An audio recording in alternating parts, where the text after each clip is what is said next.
I'm happy to have on Pete Blackburn. We were talking before this. I feel like this is a long time coming. Obviously, I knew of you at Endicott. You were what class? When did you graduate again?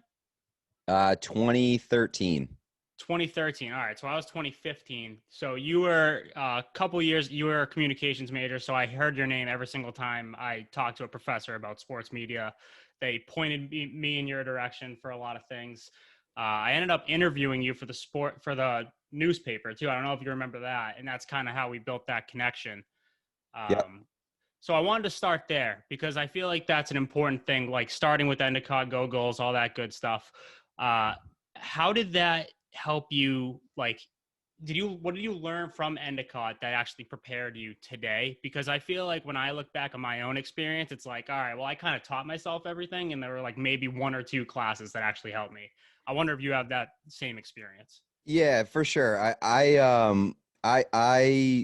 have always been somebody who says like the best piece of advice that I can give people is to just like do stuff on their Yeah. own and don't wait for the perfect opportunity. And like when I was at school, I didn't do the newspaper because I started my own blog my freshman year, and I was like, if I'm gonna write, I'm gonna write about stuff that I want to write about. Right. Like I don't want to really do like cover the sports team at a D3 school and stuff. Like I wanted to write about the stuff that I was most passionate about. So like I got my hands-on experience that way. But I will say, like at Endicott, it is a small school and the communications department is small. So like Yeah. being able to do like the radio show. I did a radio show for 4 years there, Okay. and that was really important for me. Like just being able to like getting the push in the right direction, and having the opportunity and like the availability to be able to Right. do that for 4 years was clutch. But I would say like the classes, they are what they are. Like it's a lot of like media studies, and Yeah.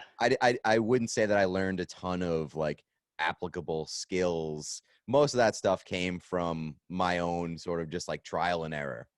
Yeah, I think that's an important thing too. Like if there's any people listening who are either just getting in the field or maybe they're in the middle of it right now, the hands-on stuff is what is actually going to help you out. Like if you go to a class and just like sleep for 20 minutes of it and then the rest of it, like you pick one thing up, but you're going to forget it in like a month. So that's kind of what I gathered out of school too. And I actually started my own site, The Ledge. I don't know if you've even looked at it, but it's similar concept of what you had with the nosebleeds. Mhm. That was how did you I think the nosebleeds kind of is what, like you were just saying, propelled you into this field more so than whatever you gathered in college. How did you turn that into something that got a following? Because I think a lot of people, including myself, they make a blog, they're kind of half-assing it a little bit. Maybe they have a couple writers too, and it just doesn't evolve into anything else. How did you actually make it something that had a little bit of a following and then turned into something later on? Yeah, I mean, for a while, it didn't have a following. Nobody really read it. And Yeah. I mean, at that point, it didn't really matter to me. Obviously, I would have preferred that people were reading it. But again, like I was using it as an opportunity and like an outlet to sort of hone my skills and find my voice and like keep myself busy outside of classes and things like that. So, Yeah. like it's a slow grind to try to build an audience or whatever. But I like just researched how to grow a blog and we joined like a network that sort of put us on display every once in a while. The Yard Barker Network. It was Yep. a lot different than what it is right now. But like back in the day, Fox Sports owned Yard Barker, which was like a network of 300 or something blogs, and they would just sort of like aggregate content from all these amateur blogs. And so uh, I did that. I made a little bit of money from that. And so it was just sort of like a motivational thing to keep going. And over like the course of 2 to 3, 4 years, we had a small following, like a small regular following, I would say. And then like what really sort of took us to the next level was Twitter and being able to kind of like have a unique voice on Twitter and be able to share like highlights. And that's how I got Right. to GIFing and cutting video and editing video. So I would do a lot of highlight stuff in college, and I would share it on Twitter, and that's sort of how you gain a like a social traction, Right. and then we got eyes on the blog that way too. Was it ever sort of, I don't want to say a fear, because that's not really the word I'm looking for, but kind of scary for you in a way to like put yourself out there? Because a lot of this profession, I guess, is kind of putting yourself out there on all platforms, kind of being who you are. And if you're not true to yourself, then you're probably not going to make it because people can see right through that. But Mhm. then you're also going to get like the Twitter trolls. You're going to get the people who kind of shit on you for the things you like, and then you're going to feel like shit about yourself. Has that ever been a factor for you, or you just kind of look right past that? No, I would say like the opposite. Like it was a sort of like some like a part that drew me in, I guess. Like I grew up wanting to be like a classic sports writer, like a traditional sports writer. I And was the going to close, ask you that if you were like, if you came into it with like a traditional journalism kind of yeah. mindset and then it turned into something completely different. Yeah, like I feel like every part of me was heading towards being like a traditional journalist. Like Yeah. I loved it from when I was like a young kid. I used to write fake sports articles as like a 12-year-old Yeah. after games that I would watch on TV. And like I was like the editor in chief of my high school newspaper, and like I was all about newspapers and stuff. And Yeah. then like the closer I got to that field, like around the time that I was in college, I realized that like everybody was pretty miserable and jaded and like You realize that pretty quickly too, I think. yeah. If you're coming up, like you see all the beat writer, it's not glamorous at all. Mhm, I mean, it's mhm, cool for a little while because you're like, oh right. my God, that's David Ortiz. That's so and so. And you're like, That all runs out right. pretty quick, Yeah. and so like the closer I got to it, the more I realized like my personality and my skill set does not lean towards me being a traditional sports writer. Right. And so like once I figured that out, I was all in on just, well, I'm gonna be myself, I'm gonna be authentic, I'm gonna try to be funny, I'm not gonna be afraid of doing things that are like outside of the box or saying things that are outside of the box and writing with a stronger voice. um like I see so many people that are like, well, I want to be a sports writer, and they follow what they think the mold is, and they are like, well, I have to dull down my personality, I have to be like a robot, a Right. reporter.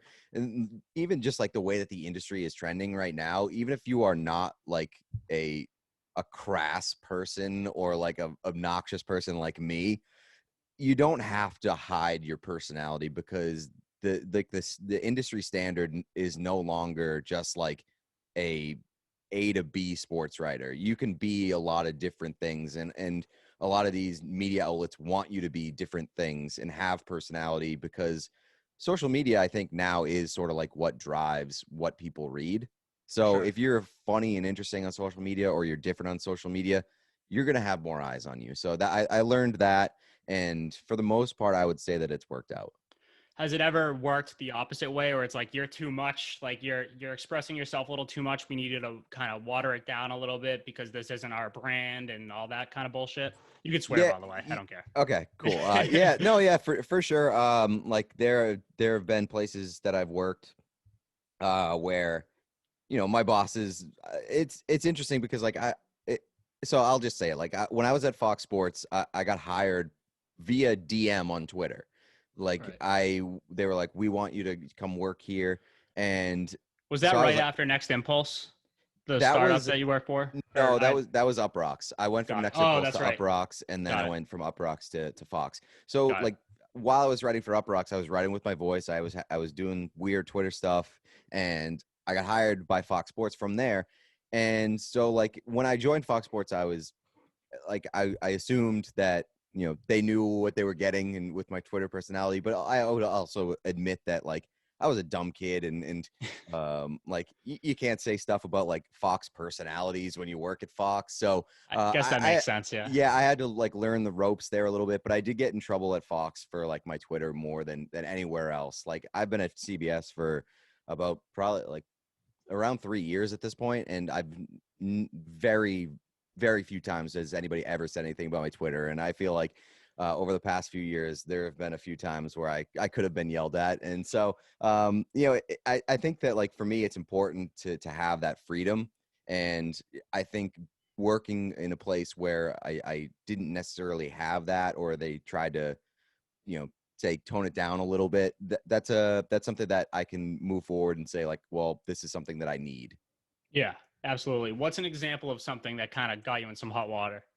Well, I mean, The biggest one is the Barron Trump tweet that Yeah, I don't get that. Why was that? I mean, it was clearly a it joke. was clearly But a like you joke, but did have you had I some did. people like going at you. I know that. Well, yeah. Well, I mean, like I will admit, like you should probably leave kids out of it. I thought that it was very tongue in cheek, and very just like a throwaway tweet. But one, I was working for Fox at the time, and Fox is very Right. conservative, and so Oh, that's very true. I didn't even think of that. yeah. So like they wanted to fire me. Well, the president of Fox wanted to fire me after that tweet, Really? and my bosses actually went to bat for me, and they were like, "No, he's good. We want to keep him. Let's find any way we can to not lead this to a termination." And so I got very lucky in that sense, and it was one of my dumber tweets for sure. But that's definitely the one that has gotten me.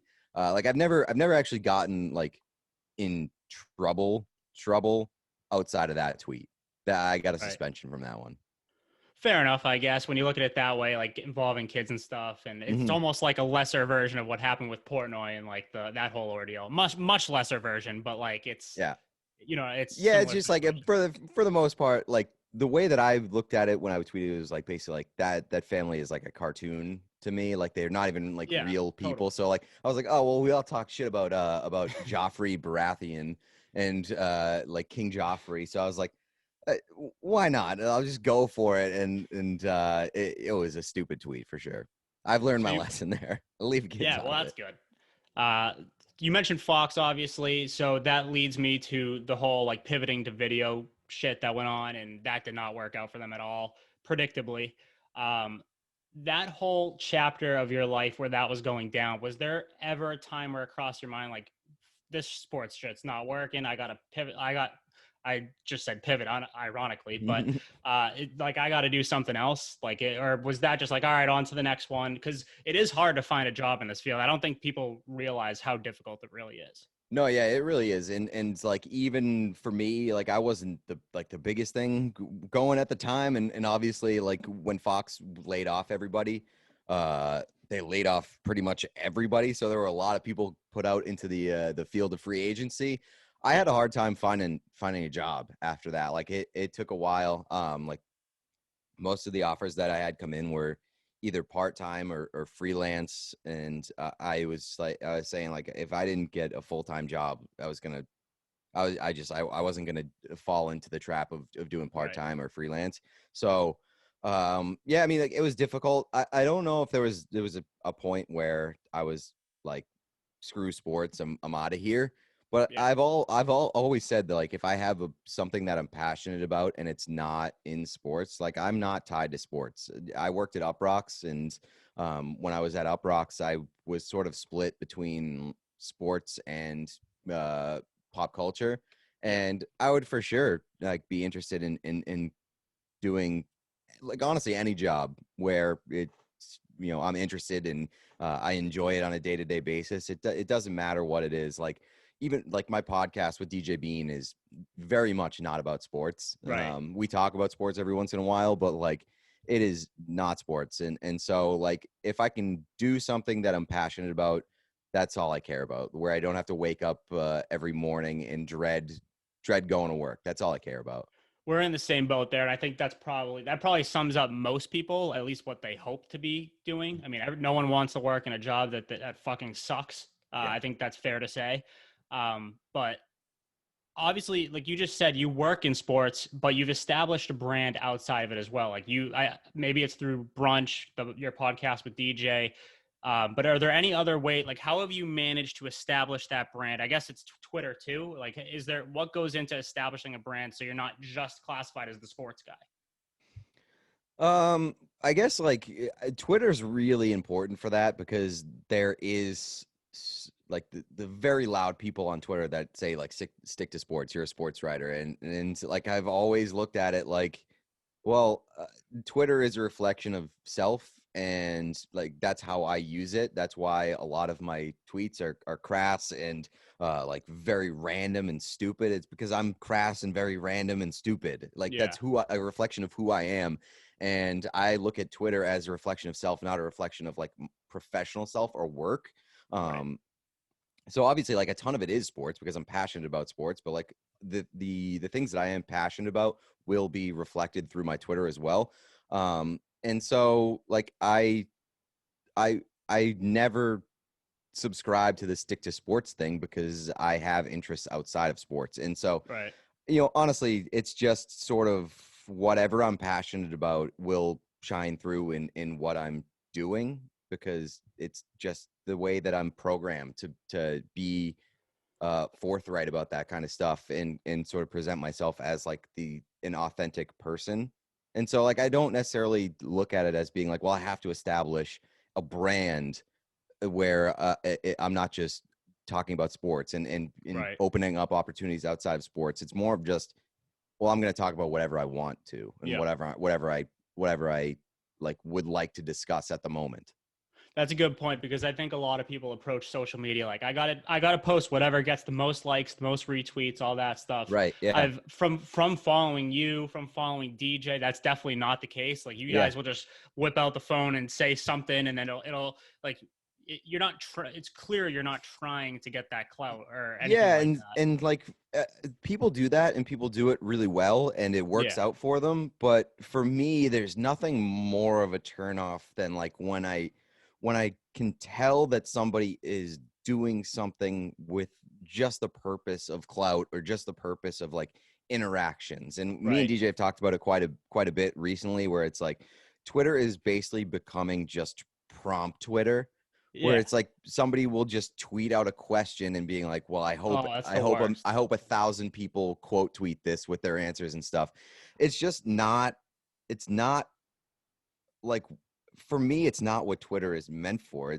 Twitter's meant for like just putting yourself out there, I Your guess. stupid And thoughts. yeah, Yeah. and so like anytime I can tell that somebody is not being authentic or doing something just for the sake of engagement, like hashtag engagement or hashtag clout, it's such a turnoff. And so I try to find ways to present it in like even if I am looking for engagement or if I am looking for like I mean everybody likes to grow their numbers and have new followers and stuff. Like I try to find ways to do it with like my own sort of spice where it's not like please RT if you agree with this. It's Where are that y'all stuff just sitting? drives me crazy.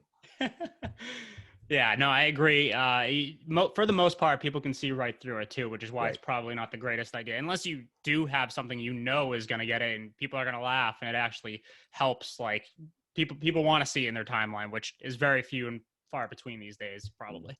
Another podcast you used to be on is Section 10, which I can't remember. I think you started right after Endicott, right? Because I think I was a senior at Endicott when it came out. You started that with Jared Carabas and Steve Peralt, two other Endicott guys. If you count Jared as an Endicott guy, I don't Yeah. know. Uh, is it crazy for you to see how far that has come since the show was in your basement, right? Like, is it weird for you to see the success that they're having like live shows and everything now? Like, how surreal is that? Yeah, 100%. It's crazy. I mean, it's obviously the like the biggest podcast for the Red Sox Yeah, in the world, and like Jared's unbelievable. He's so good at what he does, and so uh, and he's been good at what he does for so long. I mean, he was in high school churning out Sox based blogs, and he's charted his own course, and so like in that sense, I'm not surprised, and that's why I joined him to do that because I knew how good he was. But I mean, it's just absolutely crazy how much it's blown up, and knowing sort of where we started and our first episode that we recorded, we had to re-record because the sound was so bad. classic. We were in my spare bedroom, and then like the two episodes after that, we were in Jared's bedroom in his basement in Saugus. So like the fact that they have a studio now, the fact that they're doing live shows and people are going out like crazy and packing bars for it, and even like when I've gone to Red Sox games the past like two or three times, you see Section 10 merch all over the place. So Everywhere. Yeah. it is pretty crazy to see what it's become, but it's not entirely surprising. I mean, those guys are great. When you started it, did you see this happening because you were like, all right, I'm with the right people. I know we're all going to work hard at it. And at that point, like, it wasn't like there was this great Red Sox podcasts already out there that you were competing with. Maybe there were a couple, but I mean, you guys established yourselves right away, I feel like. And was there a thought in your head like, okay, this is going to be something big, or no? I mean, I knew that it was going to be successful because again, Jared is so good, Yeah, and um, I think that like me and Jared's combination of what we brought to that podcast and like our chemistry, because we'd been friends for a while, and we're both sort of like approaching things from the same angle, yeah. where we can kind of be different and funny and talk about things in a way that nobody else can. I knew that it was going to be successful that way, but it was very much well, we'll kind of just see where this goes and wing it. And like at the time, Jared was, I think at the time Jared was part-time with Barstool. Like he had just started. I think you're And right. Yeah, so like there was no thought that like Barstool was going to throw its weight behind this podcast. right. So we were kind of like, well, this will be successful and people will listen to this, but I had no idea that it was going to be what it is now. Absolutely not. It was just you and Jared at the beginning, right? And then Steve came later. Is that how it went? Yeah, Steve came like 10 episodes in, and Okay, he joined like as a producer right off the bat. And his role has grown exponentially since then. right. And like me and Steve always like we have like a on air rapport where like we fucking hate each other. And I can't tell if it's a bit or not. I can so never that's the tell if best. it's a bit. That's the best part. And I don't nobody think ever knows. Me and I Steve think don't it's a even bit. know. Me and Steve don't even know. Sometimes we're just like, I fucking hate you. But I will say, Steve is very good at what he does, and Steve Yeah, has had a huge role in growing that podcast. Like I don't think that it would be where it is today without Steve's contributions. Not necessarily like on the mic, because fuck Steve, he's not interesting and he's not funny, but like he is so good at social and putting the clips out there and driving that sort of growth via channels that are really important for growing a podcast. what went into your decision to leave? Because at that point, I believe it was actually starting to grow pretty quickly. Was Mhm. it kind of just like, I just don't want to do this anymore? Or was it more so just like, I have too much going on, I can't be on this, and I don't really, because you're not a huge baseball guy anyway, right? Like, or I know you'll watch it, but you're not like hardcore like Steve and Jared in that way. Yeah, so the idea of when we started the podcast was like Jared is the most diehard Red Sox fan that you'll ever find in the Yep. entire world. And I'm very casual. Like I'm a casual Red Sox fan. I'll watch a bunch of games and I'll obviously root for the team, but I will not be able to tell you like 1 through 25 or like 1 through 40 on the roster. And Right. and like our idea was, well, that's a good thing, because like I'll learn from Jared and I'll be able to provide a more uh, casual perspective, and then we can appeal to both sides. And so once Steve came on, it was I felt like the discussion was more being dominated by like two guys who were fucking obsessed with the Red Sox, and I was able to contribute less and less. And just like at the time, I had more stuff going on, and like really busy, and I wanted to start up a hockey podcast and do some things that I would feel more passionate about. Like again, if I'm not totally passionate about something, I'm not gonna half-ass it. I'm not gonna like I there's a willingness for me to get out. And I've always Right. said that about like my full-time job too. Like if I felt like I wasn't fully enjoying my job, or if I felt like my job was dampening my passion for sports, I would just go do something else, because like Right. sports are too important to me. So like there came a point where I felt like I wasn't providing enough value to the podcast, and it wasn't worth my time to continue doing it. And I also think that there was a sense of like bitterness towards Barstool, because it had fallen underneath the Barstool umbrella. And before I had gone to CBS, I interviewed with Barstool, and I had a couple of conversations with Dave. And Dave he was nice enough. He was just like, we don't want you because you're like everybody else here, and we want to do different things. And I was like, well, I kind of get it, but there was like a lingering resentment towards Barstool. So at that point, I was just kind of like, well, screw it. I'm just gonna leave. I mean, it makes sense. I feel like you also had a brunch going on at the same time, right? Or Right. was So that I kind after of that? wanted to, Yeah. I kind of wanted to like not spread myself so thin, and sort of put all my eggs into like my own baskets. And, I do feel like I was a big part of Section 10, but it was also very much Jared's baby. And so I Yeah. kind of wanted to do my own thing and sort of put my eggs in a basket where I felt like I had like control, I suppose. And brunch is still going on today, which you and DJ are hilarious on. I've listened. I'm not like an avid listener. I can't like there's too many podcasts these days. I don't know, but I listen here and there, and Mhm. it's always a good time to listen to. How did it start? And like, did you guys go into it with like the mindset of, all right, we're gonna monetize this, we're gonna make this something, or were you guys just like two buds just having like talking and then recording it and throwing it out there? Hopefully, people like it. Yeah, very much the latter. I figured. We are so bad with monetizing brunch. Like it is, um, it is. We can make money from it, and Yeah. we have made money from it over the years. We could have made so much more money, but we just both don't care, and Right. it's so painful because we're just leaving money on the table because we're just like, well, we just kind of like want to do this for fun. And so I do believe that like brunch could lose all of its listeners in one day, and we just like wouldn't notice. We would just still meet once a week and make a podcast and just have a bunch of fun doing it. But for how it started, it was I had sort of developed a relationship with DJ via Twitter, with Bruin stuff. And then when he got his radio show with WEI, he asked me if I wanted to come on as like a third voice, basically like an internet correspondent for the show. And I said, yeah. And so we sort of like developed an IRL relationship from that.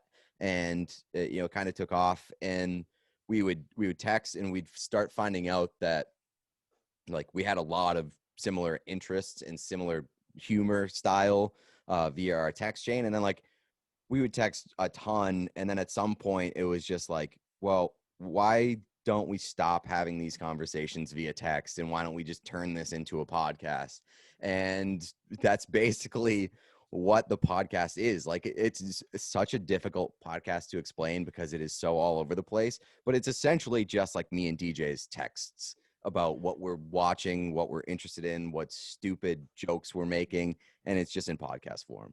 Has there ever been a point where you guys sort of butt heads because you were taking it seriously? Because that's happened to me before, where I hosted a podcast with just kind of the same concept, like, oh, we're taught like these conversations are funny, let's turn it into podcast form, and maybe other people will enjoy it. And it turned into kind of like oh, I'm doing more work here, can you do this? And the other person doesn't kind of do. I don't want to call this person out because they're probably going to listen to this, but like that's kind of how it went. Has there ever been a point like that with you for brunch? Yeah, I mean, there have definitely been points where it's like, where it's like, well, I don't feel like you're as committed as we should be, especially like with the money thing, where it's like we this is growing, we can be making money, we can turn this into Yeah. something. Like for a while, I was like, I want brunch to be my full-time job, and like priorities like that sort of like they change like depending on where you are in your full-time job. um it's just like you have to be able to prioritize things in your life, and at different points, I will say too, like brunch hasn't been my first priority for a little bit, and I know that's frustrated DJ, and that sort of like flip-flops, and I think the frustration is there, but at like the end of the day, it's not super, it's never gonna like drive a wedge, I feel like, because we just both like doing, I mean, we're great friends, and Yep. at the end of the day, it's just us talking for like an hour or two a week, and then people enjoy listening to that. So it we could be a lot better about like prioritizing it and monetizing it, but it's not something that we're passionate about. We're passionate about making the podcast. So like, Right. I think the best case scenario would for us to have like somebody who does all like the work for us, like basically manages the podcast while we just make it. Sort of a producer, I guess, like just a third guy. Yeah, like Yeah. and we've discussed it, but like DJ, and I totally get where he's coming from. DJ is sort of like a not a control freak, but like it's his baby, and he doesn't Yeah. want somebody else to kind of like handle his baby. And like we both have the confidence to like, hey, we could do this. We'll be fine on our Right. own. We should be smart enough to be like, well, if we get the right person, they'll be able to help us. This will go a long way towards making towards bringing us to where we want to go. Well, it's tough too because, like you were saying, you guys share the same interests, right? And there's such like they're not exactly interests that everyone else has. You guys have unique interests. So Yeah. finding a third person who could just fit right in and be like, "Oh, I know everything that these guys are talking about." It's not going to be as easy as say finding like a producer for a baseball podcast. It's not quite the same thing. Yeah, I will say like we have the weirdest interests, and it's just like every tweet that we send from the brunch account is appealing to maybe 7 people. That's the beauty of it, though. You're right. Yeah. And we do have this ability to sort of like introduce people to things that are so weird but they like trust us for whatever reason. And they're like, we're gonna open up our world to these things. And we bring the listeners into the weird stuff that we're into. And that's probably my favorite part of the podcast. You mentioned earlier prioritizing and how you kind of have to manage your time in a way that best suits you. Obviously, your full-time job has to come first, and you have all these other things that go along with it.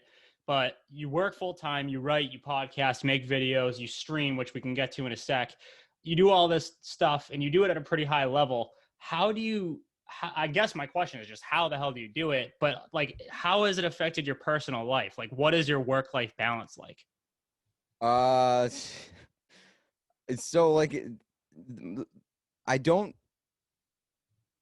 Oh man, I know it's a loaded question, I but don't have the answer. Like yeah. especially right now, like I don't have a social life. I So feel that's like tough. That people got to think of that. If you want to be successful in all these different areas, you've got to sacrifice that. yeah, 100%. And like even when I was in college and when I was doing the blog in college, like I would say no to hanging out with friends. Like if there was a game on, like if the Super Bowl was on, this legitimately happened for like a 4-year span. Friends would be like, "We're gonna go to this place to watch the Super Bowl. You gonna come?" I was like, "No, I'm just gonna stay home because it's a huge sporting event and I can use this to like further my career. Like everybody's gonna have their eyes on Twitter and like the exposure could be huge." And so You'll I get an would eye roll in return, right? Kind of like you'll they'd be get like like whatever. there'd be a lot of like nobody reads your blog. Why do you care? And like and like Been there, yeah. blog and Petey's gonna stay home instead come hang out with us. And it's like, well, yeah, because I sort of like had my eyes on like the long term benefits of doing that. And I do think that that's where a lot of people go wrong is like they're like, I'm going to start a blog. I want to be a sports writer. I can do this. I have good opinions on sports. It's like, yeah, you have good opinions on sports and you have good takes or whatever. But like, are you going to put in the work and the commitment to like establish yourself in that space? And a lot of people, the answer is no, because like they think that being a sports personality or being a sports writer is just being a sports fan. And it's not true. Like you have to be committed to the actual work aspects of the job. And Absolutely. so like for me, I've always been willing to sacrifice like the social aspect of sports and the social aspects of my life to push my career further. And I know that sometimes it sucks. And like, I would love to just like watch the Bruins play in the Stanley Cup final. Like, I'd love to go to the game and be a fan and get drunk and watch the game. And so I have to recognize that like, if I want to be taken seriously and I want to further myself in the field, sometimes I can't do that stuff. Like sometimes I just have to quote unquote work the game. And so I've always been willing to do that. And, you know, I don't think that'll change, but if it does, if there is a point where I just would really like to I don't want to say like be a fan, because I'm still a fan. Yeah. But like if I want to do that stuff more, I would be willing to leave sports. If you did leave sports, is there something you kind of have as a backup plan? Like other say sports and pop culture, right? It's probably not going to be off the table. You've already established yourself, but say you just can't do that type of content producing. What is there anything else that would like suit you? Because I think everyone looks at you as like just a content producer. Like I don't know what else he's interested in, maybe music or like stuff like that. But again, that's pop culture. How is there anything else that you would be interested in pursuing? So I think like where my skill sets line me up, I could be like a social media manager for like any sort of company, I guess. Um, and like I've always said like I would love to work for a brewery. I love breweries, and I love beer, and so like being a social media manager for a brewery, like as doesn't sound very luxurious, but that's something that I think that I could do. And I think that it would be better for my personal life. Um, True. so I could definitely see myself doing that. I don't necessarily have a backup plan, but like I love podcasting, and obviously I've been in that space for a while. So like if I did have the opportunity to do a podcast where like that blew up and it was a full-time job, I would 100% be into that. Like I love streaming and stuff. Like I'm obviously not to the point where that's even remotely a possibility to be like a full-time streamer, and I suck at video games, so it probably never will be. But I really enjoy that space, and if that were ever a possibility to do that full time, that would, at this point in time, like that is the dream. That's a perfect segue because I wanted to actually talk to you. I've noticed you started YouTube, you started Twitch, you're getting into that space. You kind of answered one of my questions, which is whether you are interested in turning that into a full-time gig. I'm not really aware of how much work it takes to get to that point, but I can imagine it's an insane amount. Mhm. Um, what is like, first off, are you editing everything by yourself, or is that kind of you're on your own, you're doing the YouTube stuff, like the editing, you're setting up the Twitch stream by yourself? Like is this all you? No, I actually I have a video editor. Like Okay. I just don't have the time anymore. But like the Yeah. benefit to that is like I'm making pretty good money in my full-time job. So like I'm paying a guy to be my video editor. Gotcha. And so like that's a luxury that I never used to have. Like I used to edit all my own stuff, and now I just don't have the time. So I'm very happy to be able to pay somebody to do it for me, because it's so time It's hard. consuming.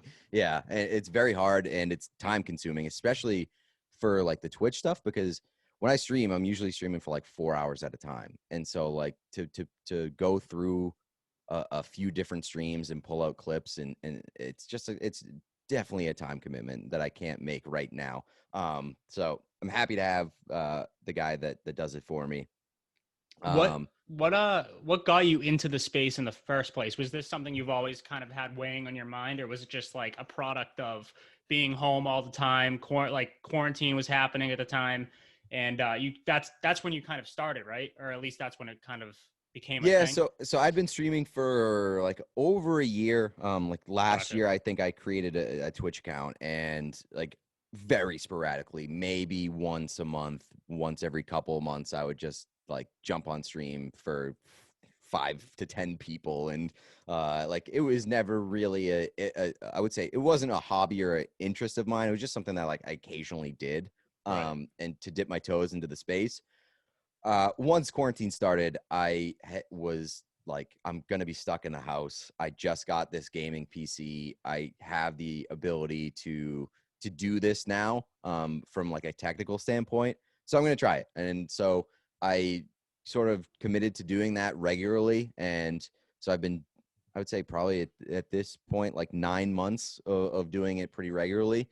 And it's gone way better than I ever could have imagined already. And just in terms of being able to like establish a community and put Yeah. up some pretty good numbers, and make some money from it, which is I never had the intention of being like, I'm gonna make money from this. It was just sort of like well, I love playing video games. If I can play video games and like expand a brand, I guess, like that was my intention. So now, like it's become not only like an expanded hobby, it's become a second source of income, which is amazing to be It's able to great. Yeah. to make money while you can't leave the house and stuff. Right. So that's been really awesome, and so it's taken off. I enjoy it so much at this point. Is that more so YouTube or Twitch, or do they kind of complement each other? Like, where do you see most of your gains, I guess, for your following and for monetizing? Where are you seeing it more, or is it a combination? It's definitely a combination.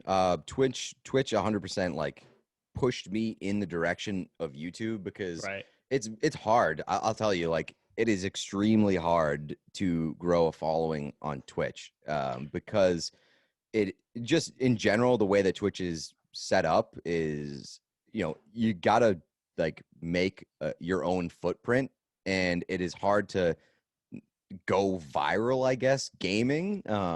And especially now where that space is so saturated with people like me who are like, well, I'm going to be stuck in the house. I may as well try this out. Oh, I can maybe make money from playing video games. Like, Right. sign me up. Like, I think Exactly. everyone would do that. Everybody's stuck in the house. There are so many people that like lost their job and have a ton of free time. They're like, it makes sense that Twitch would blow up, and it's obviously been a thing for the handful of years. And I remember a handful of years ago somebody being like, "Yo, you should get into Twitch. It's going to be like the next big thing." And I was like, "Yeah, whatever." And I never really subscribed to like the idea of being interested in watching somebody else play a video game. Right. And not until this year have I ever like actually actively done that. It's actually become an interest of mine to watch other people play, which is somewhere that I never thought would happen, but here we are. And so like it's sort of like podcasts now where everybody has their podcast. Everybody has a podcast. So it's Yep. incredibly tough to crack that market and to sort of differentiate yourself. Um, Everybody has a Twitch account now, and everybody's moving there. So it is incredibly difficult to grow. But one of the things that I've constantly heard is that um, it's easier to grow on YouTube than it is on Twitch. So a lot of people who are trying to grow on Twitch will set up a YouTube with like a gaming channel, but and not necessarily stream on YouTube, but like post videos and then convert those people to follow them over to Twitch. And so that's basically why I started my YouTube channel. Gotcha. How often do you deal with people, like maybe older people, who look like they're like, I don't get it. Like, what's the deal? Like, watching people play video games, you play video game. I don't get it. Like, how often do you deal with that? Because I had a conversation with someone, an older person recently. Again, I don't want to call anyone out, but it was just like shitting on video games. Like, I don't understand where this generation's going. But little do they know, you can do what you're doing and make a side income, and or if it blows up, it can be a full-time thing. Have you ever had those conversations, and what do you tell those people? Um, I mean, not really. It's strangely enough, like I always get the like the stick to sports thing. Well, not always anymore, because I think that anybody who follows me knows that like I'm not gonna do that. I'm not gonna Yeah, of stick to sports. course. But like new followers, a lot of the time are like, "Yo, I follow you for hockey. Why are you tweeting about this?" And it's like blah blah blah blah. I haven't got a lot of that with video games for whatever reason. There have been a few like, "What the hell is this?" But like that's like the extent of it, really. Honestly, it's just like I think that people who don't get it, but they're quiet about it. So Yeah. they just kind of like just leave it alone, which is nice, and like I appreciate that. So it's there hasn't been a lot of pushback, I guess. I have noticed that I don't usually monitor like my follows on Twitter. But I have noticed that my numbers have like decreased. I've lost followers, Really? but I do think that it's because like I have been tweeting a lot about like, hey, going live on Twitch, or like posting my video game clips on Twitter. And I do think that like a lot of people aren't interested in that, and they don't want that on their timeline, and so they unfollow, which I mean is totally fine. I'd rather I that than have can't. some trolls in my mentions being like, "Fuck Right, you, exactly. You're this right. is And so stupid I've thing. always You're a said that. nerd." Yeah. I've always said that like it doesn't bother me if people unfollow. It bothers me when people try to dictate like what I'm doing. Right. So if you're not interested, unfollow. Like it totally 100%. doesn't bother me. Yeah. Yeah. There's so many different platforms now. Obviously, we just talked about Twitch, YouTube. We can go down the list. Twitter. Now you got a podcast. You got to do this. You got to do that. And this field is like there's so many different things you have to do now or be relevant in order to build. I hate saying brand, but it really Mhm. is like you're building your personal brand or whatever the hell you want to call it. What do you think it's going to look like? Like, say someone enters this field in like 5-10 years, what are they going to have to do to separate themselves? Because it seems like it's really every market gets saturated so quickly. How do you separate yourself from the pack? Yeah. So the thing that and I think this was true even when I entered the field, is that like you can't be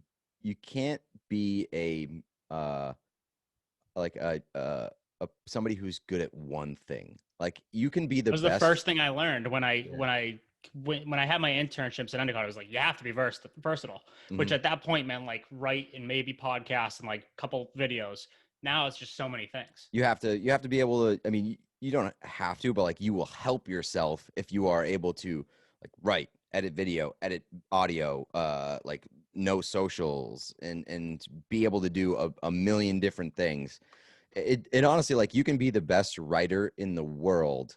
uh you're probably going to have a tough time finding a job if that's like the only thing that you're doing, because it, the landscape is shifting so much, and like we've seen, even the best writers constantly get laid off.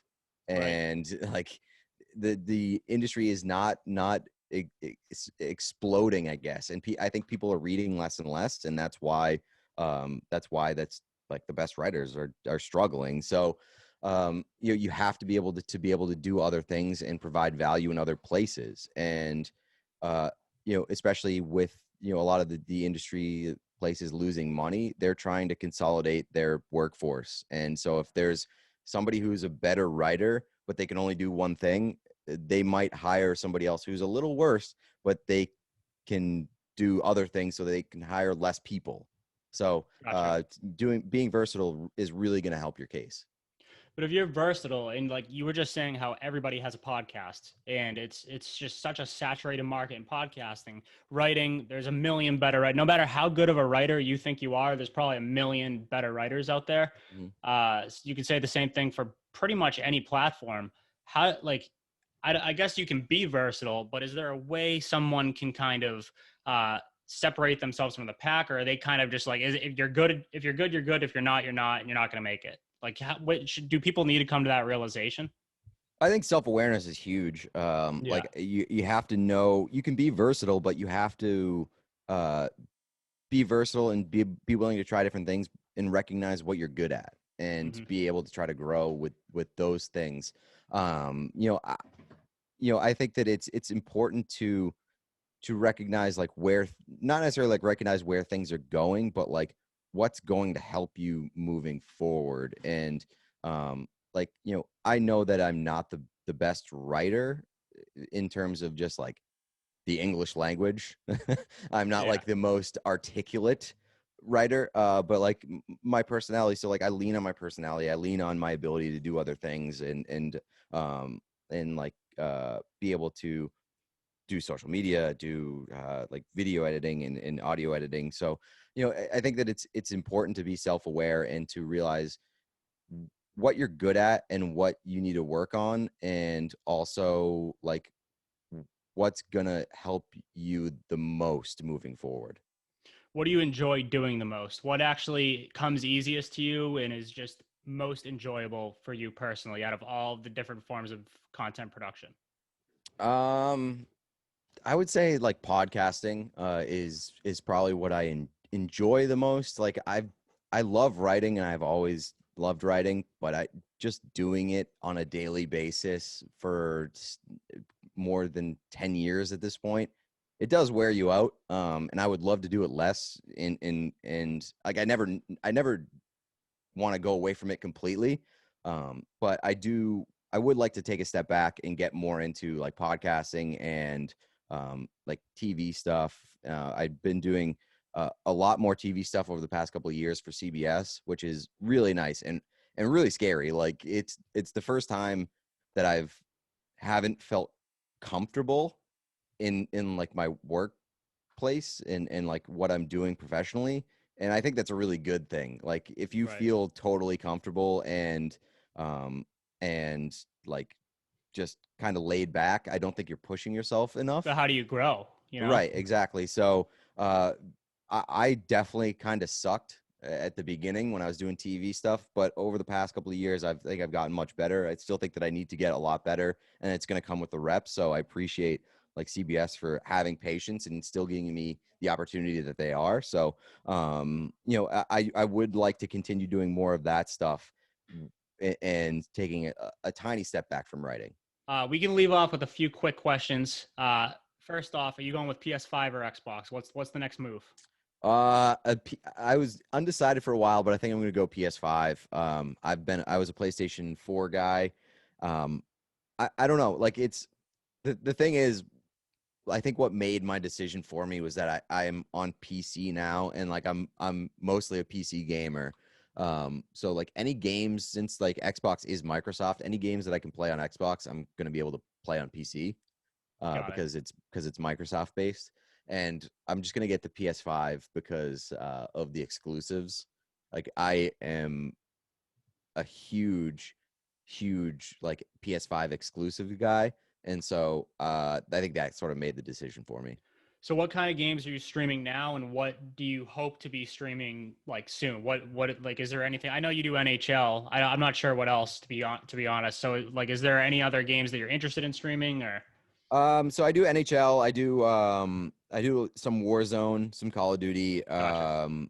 Basically, I'm down to stream whatever. And like we do some weird computer games too every now and then. Like we did over Halloween for a couple weeks. We did like a scary game where you're like hunting ghosts Okay. and like that stuff is fun. It honestly Yeah. like I'm down to stream whatever as long as it's a good time. And like some of these games are not necessarily the best games, but like they're fun when you're with other people and when Right. you like are able to engage with the like the audience in the chat and so like there are games that I love that aren't good stream games because they're not that interesting to watch from a viewer perspective as they might be for you to play, and Right. there are some games that like require your full attention. And for me, like when I stream, I want to be able to interact with the chat. I want to be able to see like what the chat's saying, and there are just some games that don't allow that. So I'm open to whatever, but it has to be a game that makes sense for like the way that I stream, I guess. Have you gone into Among Us yet? Because I Oh haven't yeah. gone into that. Oh Okay. yeah, So you I recommend it? love Among Us. Yeah, I love it. It's so much fun. I've been holding off till It is now. very frustrating at times, but I would highly recommend it. All right, fair enough. What is this? I got to ask you this.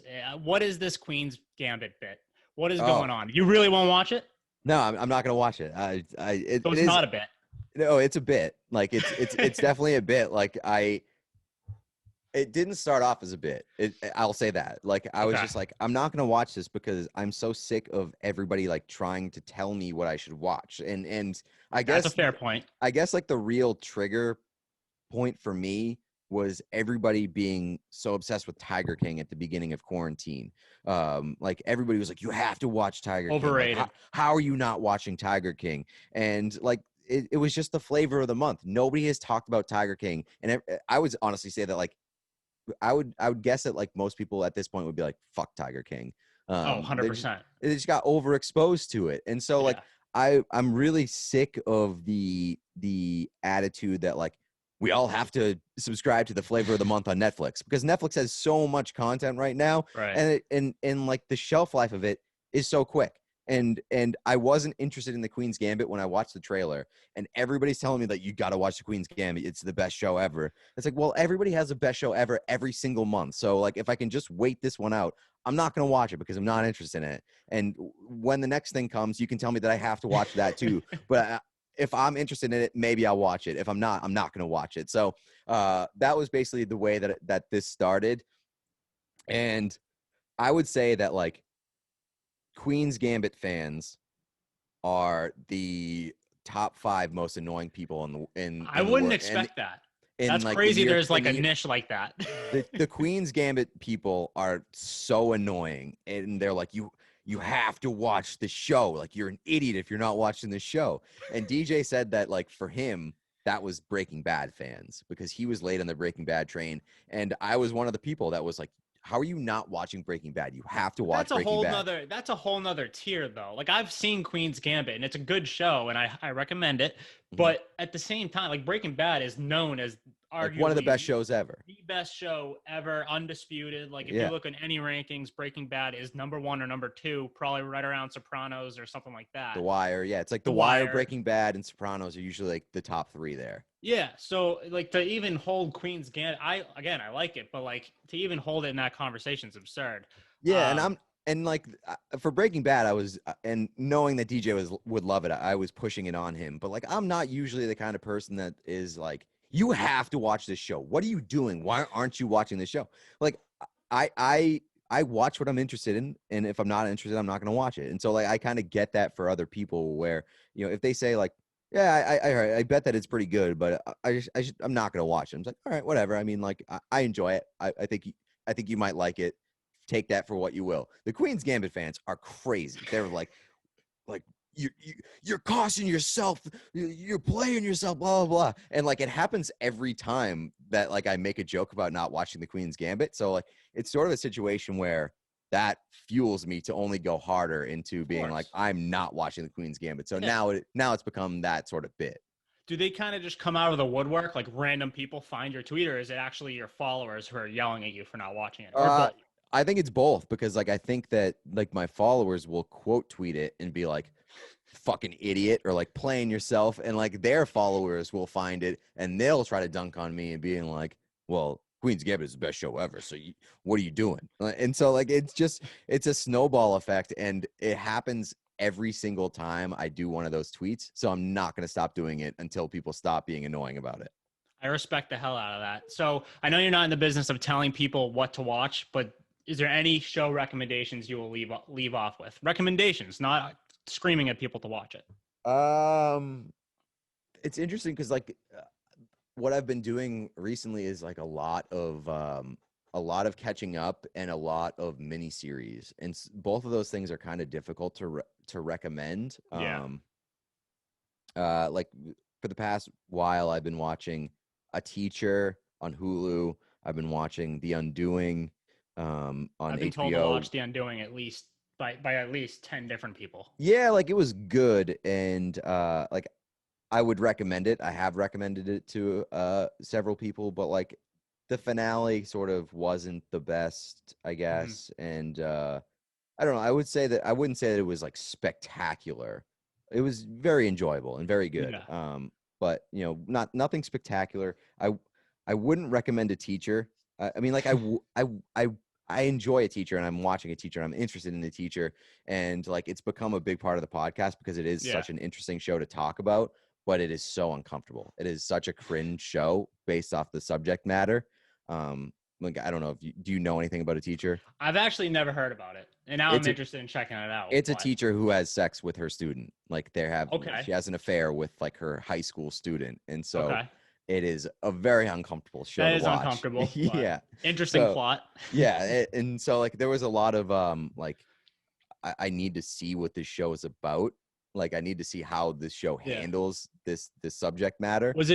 Was it critically acclaimed or anything like that, or were you just like, So I gotta check it out? I don't even know what it is. an interesting part of it was that is there was a movie first. The movie came out like 5 years ago or something like that, and the miniseries is by the same person that did the movie, but the Okay. movie wasn't really like critically acclaimed. It kind of got like mixed reviews, and a lot of people thought that it was bad. And Yeah.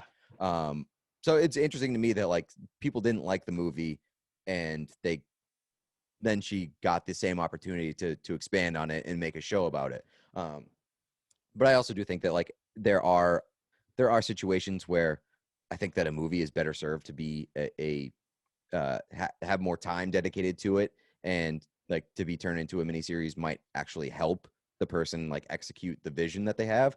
So yeah, it's interesting. It's an uncomfortable watch, but I've been doing that. And I actually just got into Cheers. I've been watching Cheers. I'd Okay. never seen Throwback. Cheers.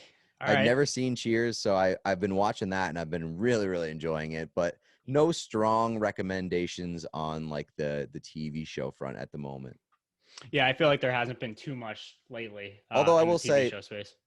Better Call Saul will be coming back Oh, at some point soon, and I think that the last season or the last couple seasons of Better Call Saul have been like the best television that I've seen in a long, long time. couldn't agree more. That show is a must watch. If you want to like forget the Queen's Gambit shit, that show, I honestly, it's a slow burn at the beginning, but It's like such a slow you, burn, and so like I understand, like I always recommend Better Call Saul, but I understand that it's not for everybody. Like if you're like the kind of person that wants an Ozark where there's something happening at oh all yeah, it's not all the like that. time Yeah, and it's moving, the plot is moving forward like crazy, right. um then like you might not like Better Call Saul. But Better Call Saul is a slow burn, and it is like one of the best slow burns that you will ever be able to take in. And I trust Vince Gilligan with my life. Yeah. He is so good at what he does. The show writers, everybody who writes Better Call Saul is incredible with like the way that they develop these characters and the way that they play out like the dialogue and these relationships. It's unbelievable. And I look forward to that show more than I've looked forward to like any show, I guess, since Breaking Bad. I'm in the same boat. I don't even know when it's coming out. Like, what have they even been able to like start producing it or anything? Like, I don't even. Yeah, Do I you have know no any of that? idea. I have no idea, and I feel like that show takes forever to Absolutely. in between seasons. Like it's got to be like a year and a half between seasons, I think and the scene when they're in the desert, like that, or I should say the whole episode when they're in the desert. I don't want to spoil anything for anyone, but I think, but Mike and Saul are in the desert and they're just kind of mhm. walking. I think that scene itself, or that episode itself, took like a month to do. So just that one episode, or that Yeah, I mean, one like walk it's a through the desert. and then like it's a commitment to like how much time they spend on the show to perfect it. And so Yeah. like I'm totally down with how long they take between Oh seasons yeah. as long as it leads to what they've been churning out. So I don't know when it comes back, but when it does, I'm going to be the most excited person in the world because that is my favorite show on TV right now. I hear you. Same here. That's a great way to leave off. Thanks a lot, Pete, for coming on. I really appreciate it. Like I said, it's been a long time coming. Mhm. So hopefully we can do this again at some point. Maybe Absolutely. whenever the pandemic's over, we can actually do something in person. That'd be great. I'd Yeah, love for to get sure. out of the house. Absolutely. Same here. All right. Thanks, Pete. Have a good one.